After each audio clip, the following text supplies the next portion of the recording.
다시 뵙습니다.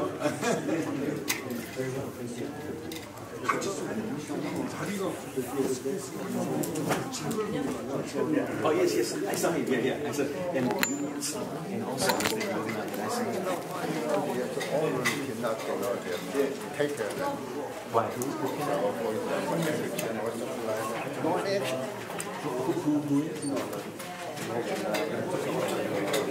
What action?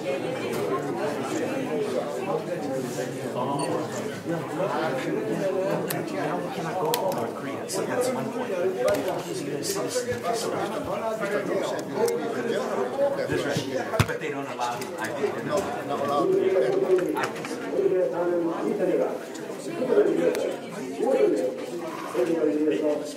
That's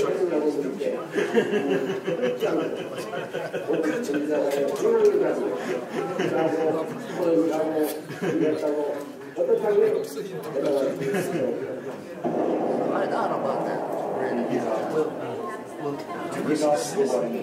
claimed to be who knows, maybe later. Who knows? Sooner or later. So far, he didn't do it because maybe he's afraid. He's afraid if he claimed it, the government denied it. Maybe he's afraid. Even They say, no, you're not a real journalist. He thinks he's a journalist. Wait together. That's right.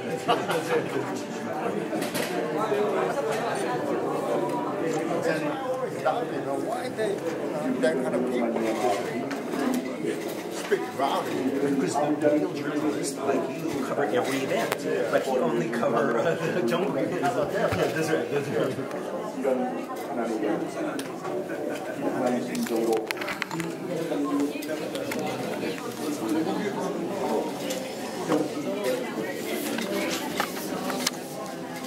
마치 구름받은 고심을 맡으셨다고 말하는 하나님에서 벗어나 새로운 나라를 만들 때에 온전히만 승리를 잘 주무셨어요? 오늘 여기 주무셨어요? 예. 세계 최하위 빈민국의 아무런 주의 없이 불안정을 이루지 않는 로지로 그렇지만 안전한 마음으로 세계 불꽃을 시작하니 마침내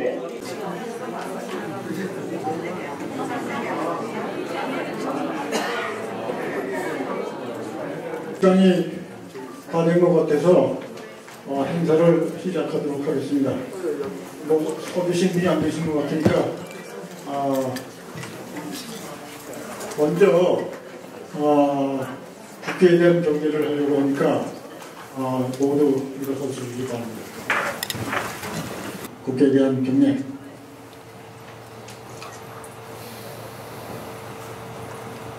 바로 우리 순국 선열에 대한 묵념을 드렸습니다. 묵념.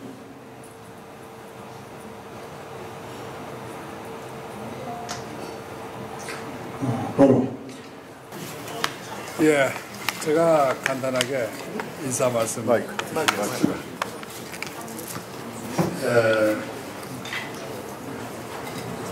2017년이죠. 금년이 2017년 이 11월 14일 한국은 오늘입니다.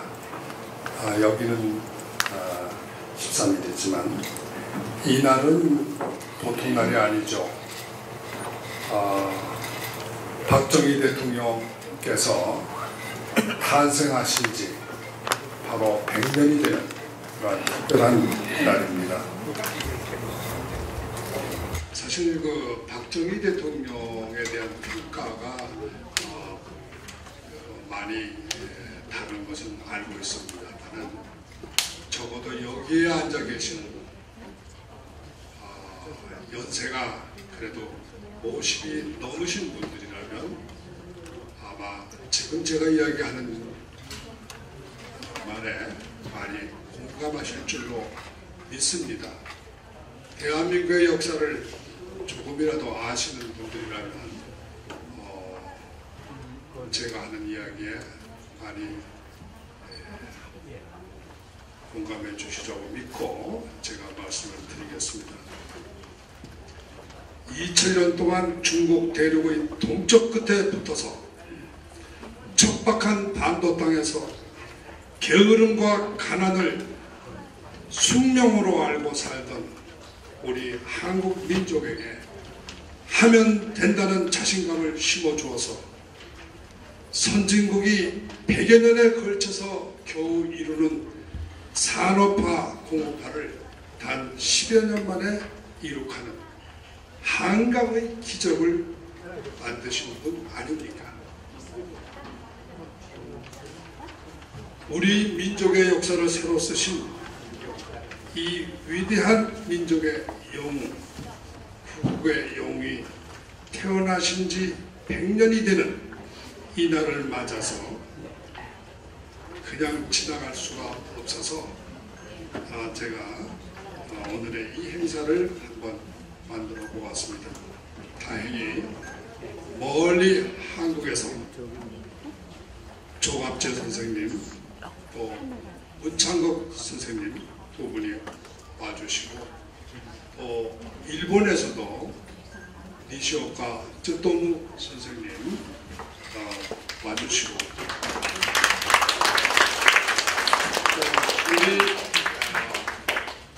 우리 이거 살고 있는 이 미국 땅에 또 대표해서 로렌스 백 박사님 와주시고 정말 이 뜻깊은 자리가 마련된 것 같습니다.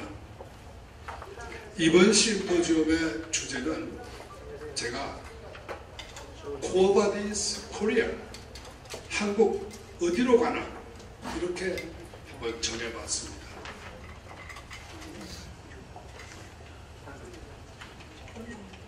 조갑재 선생님, 죄송합니다. 조갑재 선생님 제일 먼저 말씀드린 줄 알았더니 죄송합니다. 조갑재 선생님. 이번 이 심포지엄의 주제가 이게 말해주듯이 지금 우리의 현실을 보면요, 한반도의 정치, 군사, 외교 면에서 정말 한치 앞을 내다보기 어려운 아주 극심한 혼란과 위기 상태라고 진단하고 싶습니다. 왜냐하면 북한은 지금 김일성의 3대 세습 독재가 70년간 이어지면서 핵폭탄과 ICBM으로 중무장을 해가지고 세계 최대 강국이라는 미국하고 죽느냐 사느냐 이러한 사생결단의 대결을 벌이고 있습니다. 한편 우리 대한민국 남한은 언론사법 국회 노조가 총동원돼 가지고 자기네들은 어떤 분들은 촛불혁명이라고 부르지만 법적인 의미에서 저는 탄핵 정변이라고 부르고 있습니다만 이러한 탄핵 정변을 일으켜서 국민이 뽑은 박정희 대통령의 따님 박근혜 대통령을 몰아내고 문재인을 대통령으로 세워서 북한과 고려연방이를 만들어서 완전히 새로운 한국 역사를 쓰려고 지금 하고 있습니다. 과연 김정은이 미국을 굴복시켜서 미군을 남한에서 철수시키고 70년 동안 바랬던 적화 통일의 꿈을 이룩할런지 아니면 미국의 공격을 받아서 바로 패망할런지 사실 누구도 모릅니다. 남한도 마찬가지입니다. 지금 남한 역사상 이 문재인 정권은 역사상 최초로 등장한 완벽한 좌파 정부입니다. 이러한 완벽한 혁명적인 좌파 정권이 지난 70년간 유지되어 왔던 한미동맹을 파괴하고 자기네들이 그리는 새로운 한반도의 역사를 만들어 나갈는지 아니면은 70년간 이 땅을 남한 땅을 지켜왔던 애국 보수들의 반격을 받아서 모래성처럼 무너지는지 사실 누구도 알 수 없습니다. 문제는 우리 자신이에요. 우리가 어떻게 할 거냐 이런 문제입니다. 조국이 처한 이런 역사적 전환 시점에서 고개를 땅에 박고 두 눈을 굴리면서 역사의 방관자가 될 건지, 아니면은 고 박정희 대통령께서 보여주신 애국심을 본받아서 우리의 후손이 편안히 잘 사는 한반도가 되도록 자기가 처한 입장에서 조그마한 힘이라도 보태는 그러한 역사의 동참자가 되는지 우리가 선택해야 되겠습니다. 이러한 선택에서 조금이라도 도움이 되어드리도록 하기 위해서 구국 포럼 2017을 개최하게 된 것입니다. 여러분의 이렇게 많은 참여와 성원을 받아서 대단히 감사합니다. 이상입니다.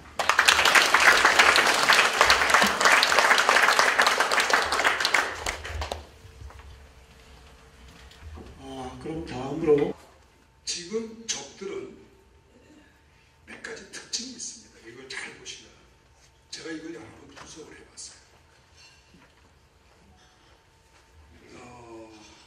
종북 좌파들의 특징은, 종북 좌파들은 여러분들이 꼭 아셔야 돼요.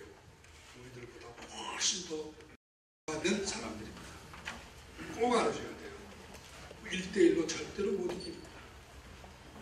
여러분 이거 보시면 알지만 몇 가지 특징이 있어요. 첫째, 단체가 절대로 한 단체가 행동하지 않습니다. 여러 가지 단체가 항상 연합을 해요. 한 가지 집회를 할 때 우리처럼 저 세이브 코리아 파운데이션 모임 이렇게 안 합니다. 여러 단체가 연합을 해서 꼭 집회를 하거나 랠리를 해요. 그런데 그 여러 가지 단체들은 잘 보시면 이름이 다 틀립니다.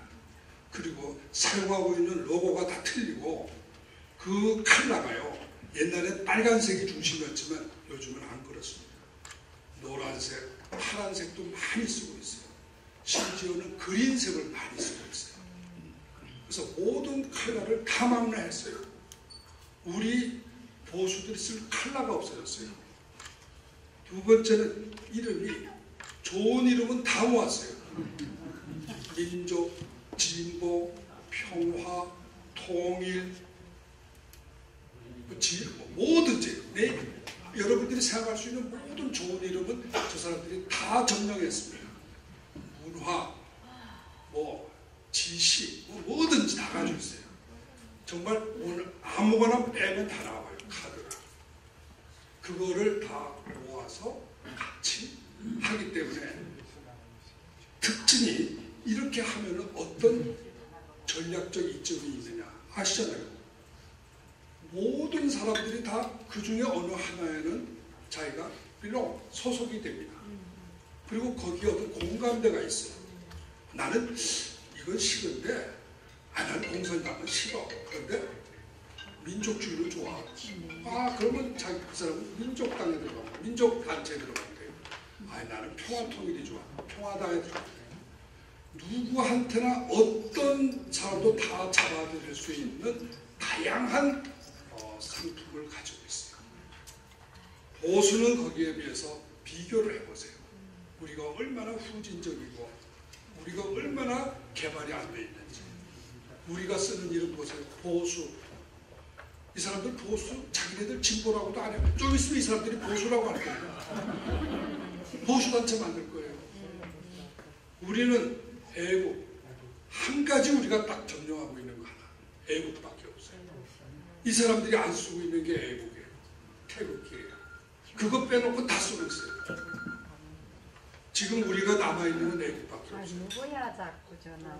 이제 우리가 이 사람들하고 싸워서 이기려면은 몇 가지 전술 전략이 좀 더 발전해야 됩니다. 젊은 사람들을 끌어들일 수 있어야 돼요. 영어권 사람들을, 특히 이 미주에서는 영어권 젊은 애들을 끌어들일 수 있어야 돼요. 같은 피켓을 들어도 나이든 70대가 들고 나가는 것보다는 차라리 나이든 70대들은 집에 앉아있고 돈을 내세요. 그 돈을 가지고 UCLA 젊은 학생을 데려오면 돼요. UCLA 학생들 보고 피켓을 들고 나가게 해요. 그게 효과적입니다. 전술을 전략을 바꿔야 돼요.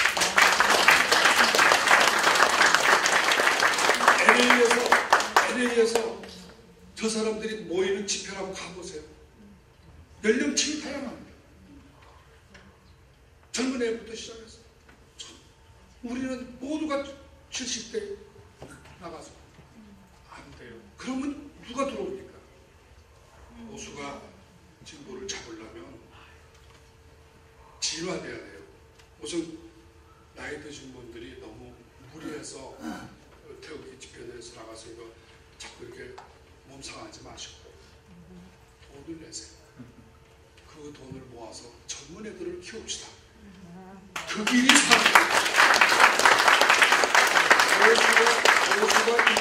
보수가 이기려면 젊은이들을 모아야 돼요. 그거를 저는 이 자리에서 꼭 강조해드리고 싶고, 두 번째, 저 사람들은 그러면 어떻게 왜 10개 단체, 20개 단체가 같은 집회를 할 수가 있습니까? 보수는 왜 여러 단체가 같이 모입니까? 보수가 같이 모이는 거 봤어요? 대한애국당이 무슨 당? 자유한국당하고 같이 집회하는 거 보셨어요? 안 됩니다. 사람들이 이렇게 말해요. 보수는 할 수 없어. 합치질 못해. 단합을 못해. 우린 졌어. 가만히 생각해 보세요. 왜 보수는 못 모입니까? 왜 같이 못합니까? 진보는 하는데 이유가 있어요. 진보는 사령부가 하나이기 때문에 되는 거예요. 이름은 다 달라도 그 뒤에서 모든 컨트롤을 하고 있는 사령관은 한 사람입니다. 김정일이밖에 없어요. 북한밖에 없어요. 그렇기 때문에 가능한 거예요. 그러니까 우리가 보수가 통일된 사령부를 갖지 못하기 때문에 어쩔 수 없어요. 이거는. 그렇기 때문에 한계는 있습니다. 이거는 걔네들처럼 독재를 하지 않는 한은 우리가 자유민주주의, 소위 다양성을 우리의 심볼로 가지고 있는 한은 어느 정도 소위 분열과 대립은 어쩔 수는 없어요. 저는 한계가 있다고 봅니다. 박정희 대통령 같은 위대한 사람이 다시 나와서, 이승만 대통령 같은 위대한 지도자가 나와서 완전히 독재를 통솔하기 전에는 보수는 계속 싸울 거예요. 서로 싸울 거예요. 그건 어쩔 수 없어요. 우리가 받아들여야 돼요. 그러나 적어도 우리가 한 가지 합칠 수 있는 거는 우리의 역사는 같이 가질 수 있습니다.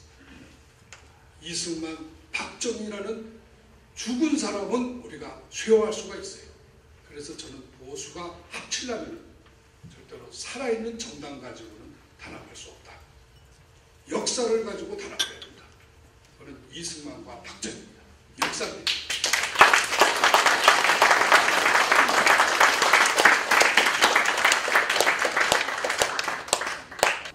먼저 이 자리를 마련해 주신 김종호 변호사님께 감사를 드립니다. 문창극 주필의 강연은 한국 현대사 속에서 박정희, 박근혜 탄핵 정국을 담아서 아주 1시간 동안 교과서처럼 물 흐르듯이 자연스럽게 또 감정도 집어넣으셔가지고 아주 명강의를 해주셨습니다. 저도 메모할 게 참 많았습니다. 특히 우리 문창극 주필이 국무총리로 지명이 됐는데 친일파라고, KBS 그것도 다른 방송이 아닙니다. KBS가 앞장서가지고 친일파라고 몰아붙이고 거기에 박근혜 대통령이 불복하고 말았습니다. 저 국회로 청문 요청을 해가지고 국회에서 무슨 격파를 내도록 해야 되는데 국회로 보내지도 않고 중도 하차했는데 그때 이러면은 어려움이 더 큰 어려움이 오겠구나. 이 국가가 선동에 굴복하면 안 되죠. 국가는 선동에 굴복하면 안 되는 조직입니다.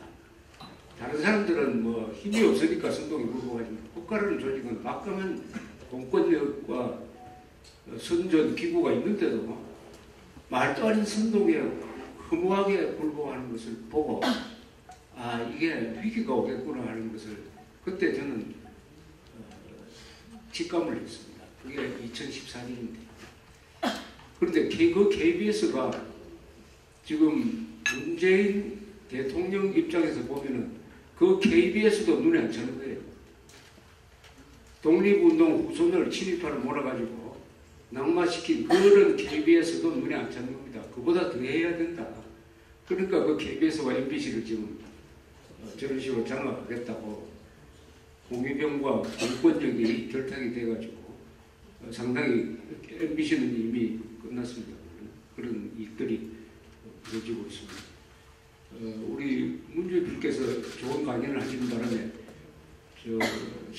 저녁 식사 시간에 제가 이야기할 게 상당히 줄어들어서 홀가분합니다. 그리고 우리 니시오카 선생은 저하고 뭐 알고 지낸 지가 한 30년이 넘었습니다. 한반도 문제에 대해서 일본에서 제일 많이 아시는 분이라고 보면 틀림없습니다. 한국말도 제일 잘 아시고 그래서 한반도 문제를 제일 깊게 보시고 또 일본에서 보시면은 한국만 보는 게 아니라 북한도 보고 특히 일본과 중국이 라이벌 관계 중국까지 보게 되고 상당히 넓게 봅니다. 넓게. 그런 점에서 우리 한 달에 한 번씩은 꼭 서울에 오시는데 그러면 꼭 만나서 서로 디브리핑을 합니다. 서로 이렇게 하면은 정말 많은 지식을 입체감 있게 이렇게 얻을 수가 있습니다. 항상 하는 이야기가 똑같습니다. 그건 하나 다른 건 있죠. 독도는 다르죠. 나는 우리 땅이라고 그러고 저분은 일본 땅이라고 그러는데